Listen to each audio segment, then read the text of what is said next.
Friends, welcome back to our channel Gyan Ganga Ayurveda classes में। आज हम लोग बात करने वाले हैं अष्टांग हृदय का जो 6 चैप्टर है, अर्थात देखेंगे अन्न स्वरूप विज्ञानी अध्याय। तो अन्न स्वरूप विज्ञानी अध्याय, इसका मतलब इससे पहले हम लोगों ने बात किया था, ये आहार द्रव्य की बात चल रही है।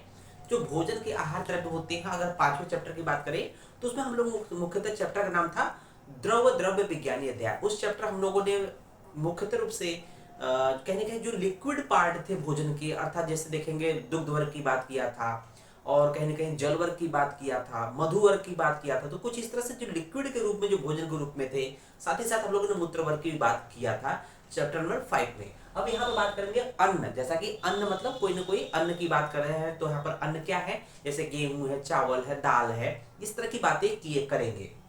तो आइए वक्त का जायज न करते हुए आइए देखते हैं। सबसे पहले हम देखेंगे यहाँ पर मुख्यतः कुछ वर्ग की बात करेंगे। तो यहाँ पर हम लोग मुख्यतः यहाँ पर 2 वर्ग यहाँ पर देख रहे हैं इस लेक्चर में। तो देखेंगे पहला शूक धान्य, दूसरा है शिंबी धान्य। तो ध्यान दीजिएगा, यहाँ पर है धान्य, शूक धान्य। धान्य का सामान्य मीनिंग क्या होता है? धान्य का मतलब होता है कि जो चावल और गेहूं, चावल और गेहूं, धान्य का जो सामान्य मीनिंग होता है चावल और गेहूं। और शूक का क्या मतलब होता है? तो आप लोगों ने देखा होगा, जो धान या चावल की जो बाली होती है, जो जो पकते समय जो चावल हो, धान हो, आपने देखा होगा कि ये अगर छिलका युक्त अगर चावल या धान जो होता है, चावल या धान जो होता है, या उसमें देखेंगे कि ये जो नुकीला पार्ट होता है उसको बोलते हैं शूक। जो नुकीला पार्ट क्या है, उसको बोलते हैं शूक। शूक का मतलब नुकीला कांटा, नुकीला जो पार्ट होता है उसको बोलते हैं शूक, इसलिए यहाँ पर नाम देगा शूक धान्य। तो ये चावल गेहूं दोनों में ये नुकीला पार्ट पाया जाता है। ये वाला पार्ट उस सुई के चुभने जैसा महसूस होता है, जब चुभता है तो बहुत पीड़ा होती है, उसको बोलते हैं शूक या नुकीला कांटा या बाल बोलते हैं। इसलिए इस वर्ग में जो भी द्रव्य है उनको क्या बोला गया है, जो भी अन्न है उनको शूक धान्य बोला गया है। धान्य का सामान्य अर्थ क्या है? गेहूं, चावल। तो देखेंगे चावल और गेहूं, मुख्यतः रूप से हम लोग चावल की बात करेंगे और उसके बाद हम लोग गेहूं के बारे में भी बात करेंगे। तो देखेंगे यहाँ पर कि चावल के भेद के बारे में। सबसे पहले जो है शूक धान्य का सामान्य गुण में देखेंगे चावल के भेद। तो चावल के कितनी वैरायटी पाई जाती है, देखेंगे कितना बृहद मात्रा में अभी भी आज भी हमारे देश में चावल की बहुत ज्यादा वैरायटी पाई जाती है। आप हर एक स्टेट में, हर एक राज्य में चले जाएंगे, वहां पर अलग अलग वैरायटी पाई जाती है। डिपेंड करता है कि वहां की जलवायु क्या है, वहां की मिट्टी क्या है, वहां का पानी क्या है। तो वहां पर देखेंगे चावल के भेद। तो सामान्यतः हम लोग चावल के नाम को वर्णन करेंगे। यहाँ पर बहुत कंफ्यूजन आप मत रहेगा, बहुत मतलब एक तरह से बहुत सीरियस होने की जरूरत नहीं है। बिल्कुल सिंपली हम लोग देखेंगे कि चावल के भेद कौन कौन से चावल के प्रकार है, नाम देखेंगे सिर्फ। ठीक है बच्चों? तो देखेंगे रक्तो महान शकलम स्तुडकः सगुणाहृत, अर्थात रक्त, रक्तो मीन्स रक्त चावल, रक्तशाली, रक्तो मीन्स रक्तशाली, महान मीन्स महानशाली, सौ कलम, एक चावल का नाम है कलम। देखेंगे 100 कलम मतलब साथ में कलम, कलम। इसको देखेंगे तुर्डक, नेक्स्ट जो नाम है चावल का तुर्डक, तुर्डक। उसको देखेंगे शकुनाहृत, सारमुख, सारमुख मतलब सारमुख चावल का एक नाम है, वैरायटी है, जाति है। देखेंगे उसके बाद दीर्घ शुक, ऐसा चावल जिसमें शुक या टुकड़े जो लंबे होते हैं उसको बोलते हैं दीर्घ शुक। रौद्र शुक, उसके बाद है रौद्र शुक। उसके बाद है सुगंधिक, जो आज के समय में हम लोग बासमती चावल कहते हैं, वो कहने के सुगंधित। देखते हैं बासमती चावल बहुत ही सुगंधित होता है, इसलिए बहुत ही गंध आती है, पकता है, मतलब अच्छी गंध आती है, दुर्गंध नहीं सुगंध आती है, इसलिए नाम है सुगंधित। ये बासमती चावल की तरफ इंडिकेशन दे रहा है। उसको देखेंगे पुंड्र, एक वैरायटी है पुंड्र की, एक भेद है पांडु की, पांडु की, एक है पुंडरिक की, एक है प्रमोद, एक है गौर सारिव। एक गौर चावल है, सफेद चावल है, एक सारिव, सारिव चावल है। उसको देखेंगे एक है कांचन, एक है महिष, महिषसुक, एक है दूषक, एक है कुसुमांडक। नेक्स्ट देखेंगे एक है लांगल, लांगला मीन्स लांगलन, एक है लोह वालाख्य, एक है करदम, एक है शीत भिरुका, एक है पतंग, एक है तपनीय। ये सभी अन्य, जो इसके अलावा जो अन्य चावल है क्या है, अन्य अन्य शालीय, जो अन्य शालीय चावल है वो क्या है, शुभ है। शुभ मतलब हितकारी होते हैं, लाभकारी होते हैं, खाने पीने के लिए अच्छे होते हैं। तो ये कुछ यहाँ पर देखेंगे अनेक चावल की वैरायटी के बारे में बात किया गया है। तो उसको हम लोग मतलब बहुत सीरियस ना लेते हुए हम लोग कुछ चावल का नाम याद रखेंगे। उसके बाद देखेंगे ये जो चीजें बताई गई है इनके सामान्य गुण क्या होती हैं, तो इन सभी के गुण क्या है, ये सभी चावल क्या होते हैं, स्वादु पाक रसः, अर्थात स्वाद मतलब मधुर, पाक मीन्स होता है मधुर विपाक, इनका विपाक क्या होता है, मधुर होता है, साथ ही साथ इनका मधुर रस होता है। तो ये जो जितने भी चावल बताए गए हैं, तो आप लोग देखते हैं चावल बहुत मीठा होता है, भात जब बनता है तो बहुत मीठा होता है, तो ये इनका रस जो होता है मधुर रस होता है, और पकने पर अर्थात विपाक भी मधुर होता है। उसका देखेंगे ये स्निग्ध होते हैं, वृष्य होते हैं, तो वृष्य का मतलब तुरंत ही एनर्जी देने वाले होते हैं, मैथुन शक्ति के लिए बहुत उत्तम होते हैं, इसलिए वृष्य बोला गया है। और साथ ही साथ देखेंगे सबसे ज्यादा इंपॉर्टेंट पॉइंट जो कि आप लोग अनुभूत भी कर सकते हैं कि बद्ध अल्प वर्चस्व, वर्चस्व मीन्स द मल। आपने देखा होगा अगर आपने रोटी नहीं खाया है, सिंपली यहाँ पर ये चावल की बात कर रहा है, अगर आपने रोटी जिस दिन नहीं खाया है तो देखेंगे कि सिर्फ चावल खाया है तो मल की मात्रा बहुत अल्प होती है। तो इसलिए कह रहा है कि ये अगर चावल का सेवन करते हैं, सिर्फ चावल का सेवन करते हैं, तो क्या करता है ये बद्ध अर्थात मल को बांधता है, और अल्प अल्प साथ ही साथ मल अल्प मात्रा में भी बनता है, ये इसके गुण होते हैं। उसके साथ देखेंगे कषाय अनुरस होते हैं, इसके जो मुख्य रस होता है वो मधुर रस होता है, स्वादु रसा, लेकिन अनुरस क्या होता है, हम लोग रस और अनुरस सेकंड प्राप्त में हम लोग बात करेंगे द्रव्यगुण के अंतर्गत। जैसे यहाँ पर अनुरस क्या होता है, कषाय अनुरस होता है, साथ ही साथ ये पथ्य अर्थात हितकारी है, और लघु होते हैं, मूत्रल होते हैं। मूत्रल का मतलब आपने चावल जिस रात में चावल की मात्रा ज्यादा की खाया है, आप देखते होंगे रात में हम लोग को एक बार दो बार यूरिनेशन के लिए जाना पड़ता है। और साथ ही साथ ये शीतल होते हैं, ठंडे होते हैं, जब हम लोग को कोल्ड होता है, ठंड लगती है या फीवर होता है, तो कहते हैं ना चावल नहीं खाना है, क्योंकि ये शीतल ठंडे होते हैं। अब देखेंगे यहाँ पर इन्होंने एक सामान्य रूप से इतने चावल के भेद और सामान्य गुण की बात किया। अब एक एक करके देखेंगे रक्तशाली अर्थात लाल चावल के गुण। यहाँ पर जो सीक्वेंस दिया है बच्चों, जो सीक्वेंस दिया है ये सीक्वेंस एक तरह से डिक्रीजिंग ऑर्डर में है। इसका मतलब सबसे श्रेष्ठ, जब से सबसे श्रेष्ठ चावल आपका रक्तशाली होगा, उसके बाद महानशाली होगा, उसके बाद कलम होगा, उसके बाद तुर्णक होगा, उसके बाद सपना हृत होगा। इसका मतलब ये सीक्वेंस मतलब कि एक श्रेष्ठता का क्रम है। सबसे ज्यादा 1 नंबर पे, 2 नंबर, 3 नंबर, 4 नंबर, 5 नंबर, जैसे जैसे नीचे आएंगे इस तरह से इसकी श्रेष्ठता क्रम घटता जाएगा। तो इसलिए दिया है रक्तशाली लाल चावल। तो देखेंगे यहाँ पर सूक जेसु, अर्थात सूक जेसु मीन्स इन साली में, अर्थात इन टूड़े वाले में, अर्थात ये सूक जेसु अर्थात इस तरह के वैरायटी में, अर्थात चाहे गेहूं हो चाहे चावल हो, इन दोनों में क्या होता है, वर मतलब श्रेष्ठ होता है, तत्र रक्त अर्थात रक्तशाली श्रेष्ठ होता है, इसलिए बोला गया शुक जेसु वरस तत्र रक्तशाली। रक्तशाली जो होती है सभी सालियों में, सभी चावलों में सुख अर्थात जो रक्तशाली होता है वो श्रेष्ठ होता है। और इसके क्या गुण बोले गए, अलग से क्या बोले गए, तृष्णा त्रिदोषहा, तृष्णा अर्थात प्यास को समाप्त करने वाला होता है, और साथ ही साथ त्रिदोष का शमन करने वाला होता है, त्रिदोष नाशक होता है। उसके बाद देखेंगे श्रेष्ठ चावल की बात कर रहा है, तो श्रेष्ठ चावल आपका यही था रक्तशाली। उसके बाद श्रेष्ठ चावल कौन है, रक्तशाली के बाद हम लोगों ने देखा था महान है, उसके बाद क्या है, कलम है। तो ये सीक्वेंस वही दिया है। देखेंगे श्रेष्ठ चावल मतलब एक सीक्वेंस क्या है चावल का, तो देखेंगे महान, तो क्या है रक्तशाली अर्थात रक्त लाल चावल के बाद दूसरे नंबर पे महान, यही कर रहा है महान। जो रक्त चावल के बाद, रक्तशाली के बाद दूसरे नंबर पे क्या है, महान।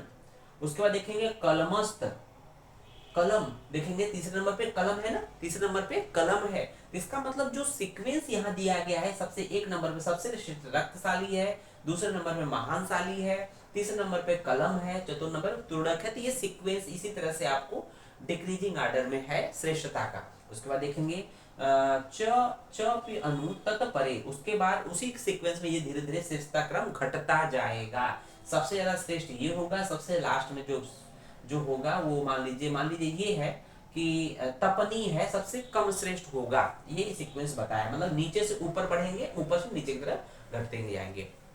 उसके बाद देखेंगे साठी चावल का गुण। आपने सुना होगा षष्टिक चावल, साठी चावल मतलब जो चावल 60 दिनों में वो पककर तैयार हो जाए। जो चावल 60 दिनों में अगर जिसकी रोपाई पौध लगाया जाता है, खेत में लगाया जाता है चावल का बीज या पौधा, अगर वो 60 दिनों में चावल का फल आ जाए, चावल की बाली आ जाए या पक जाए, तो उसको बोलते हैं साठी चावल या षष्टिक चावल।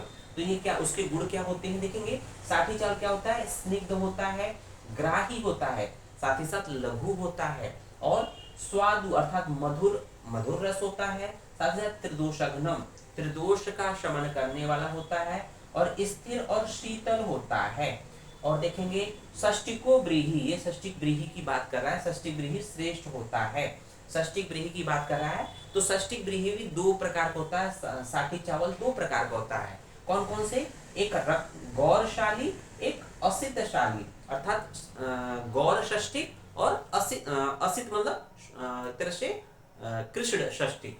तो यहाँ पर गौर और असित षष्टिक है, जिसमें गौर श्रेष्ठो गौरव, जो श्रेष्ठ होता है वो गौर षष्टिक होता है। जो गौर मतलब एक तरह से उसकी वैरायटी है, साठी चावल की दो वैरायटी है, एक गौर एक असित। तो जो गौर वाला होता है वो श्रेष्ठ होता है असित की तुलना में।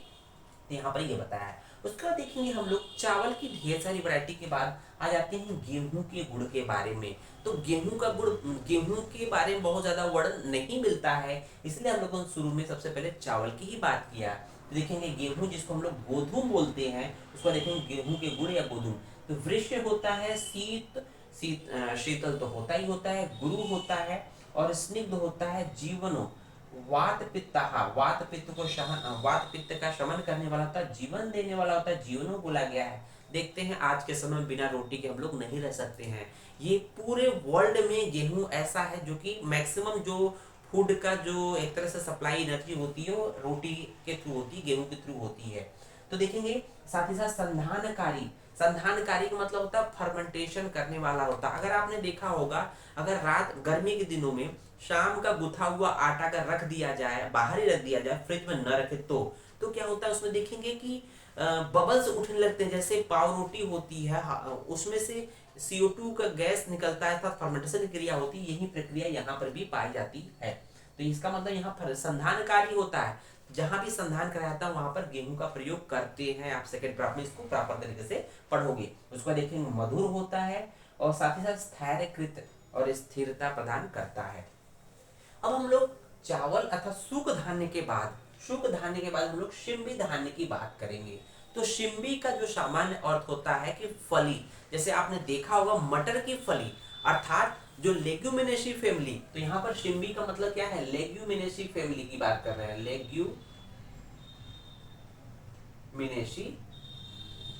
लेग्यूमिनेसी फैमिली की जितने भी जो फसलें होती है, जो भी प्लांट होते हैं, वो शिंबी धान में आएगा, अर्थात दाल या पल्स की बात करेंगे।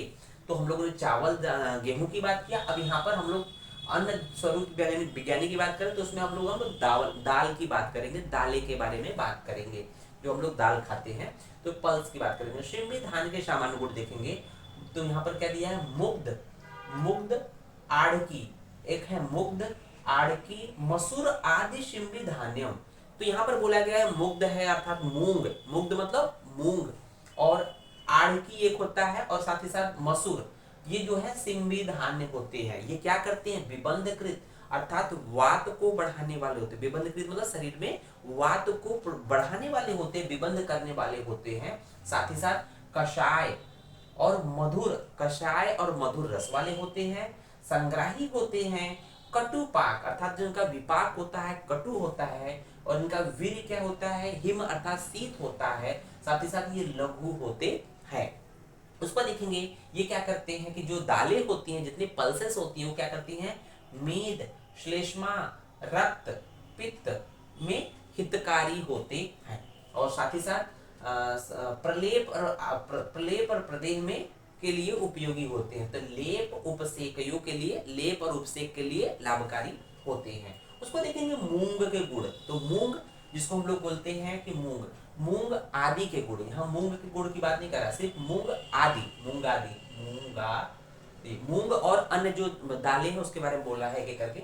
वरो अत्र मुद्गो, जो अब यहाँ पर देखेंगे मुग्ध है अर्थात मूंग की बात कर रहा है, आड़की है, मसूर। इसमें श्रेष्ठ क्या है, मुद्ग है। चरक ने भी बोला है कि श्रेष्ठ क्या होता है, मुद्ग होता है। तो ये वरो अत्र मुद्गो, मुद्ग या मूंग जो होता है, मूंग की दाल आपने सुनी होगी।